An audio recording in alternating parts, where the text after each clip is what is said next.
Have you ever found yourself tangled in code, trying to reuse functions but feeling stuck? If that sounds familiar, you're in the right place. Today, we're diving into how to effectively reuse the application of filter and map on a stream in Java. I totally get it.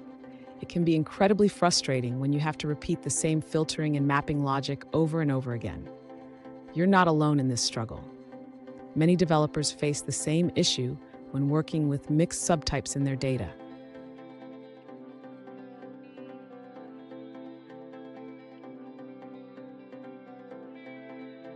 Let's take a closer look at the specific question at hand. One user asked, "How can I reuse the application of filter and map on a stream when dealing with mixed subtypes?" They have a list of records parsed from a log file and want to compute statistics only on specific subtypes. Sound familiar? Let's explore this together. So what's the challenge here?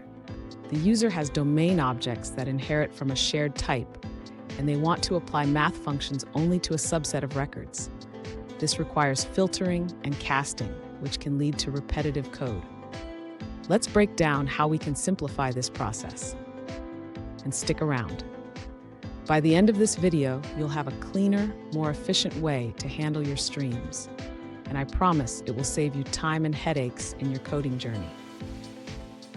To improve the user's approach, we can create a reusable method that combines filtering and mapping in a single step. This will help avoid duplication and make the code cleaner. Next, the user can utilize this method to filter and map the record stream for the specific subtype, group record. This simplifies the code significantly. Now the user can easily compute statistics on the filtered stream without repeating the filter and map logic. This enhances readability and maintainability. Finally, the user can further enhance this method by adding additional functionality, such as allowing for custom mapping functions. This makes the solution even more flexible. Fun fact, did you know that Java streams were introduced in Java 8? They revolutionized how we handle collections, making our code cleaner and more expressive. Let's make the most of them. Now, let's look at the answers provided by other users. An alternative approach to reusing filter and map on a stream is to create a custom collector. This collector can gather all elements of a specific type from the stream in one go, avoiding the need to filter and cast multiple times. You can use the instance of collector to collect only group records directly into a list.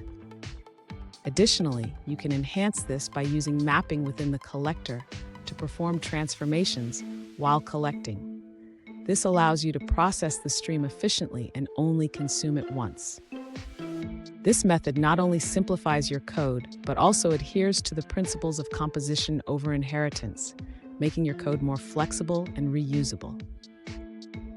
Here's a pro tip.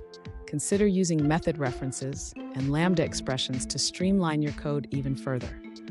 This can make your filtering and mapping operations not only reusable, but also more elegant. And there you have it.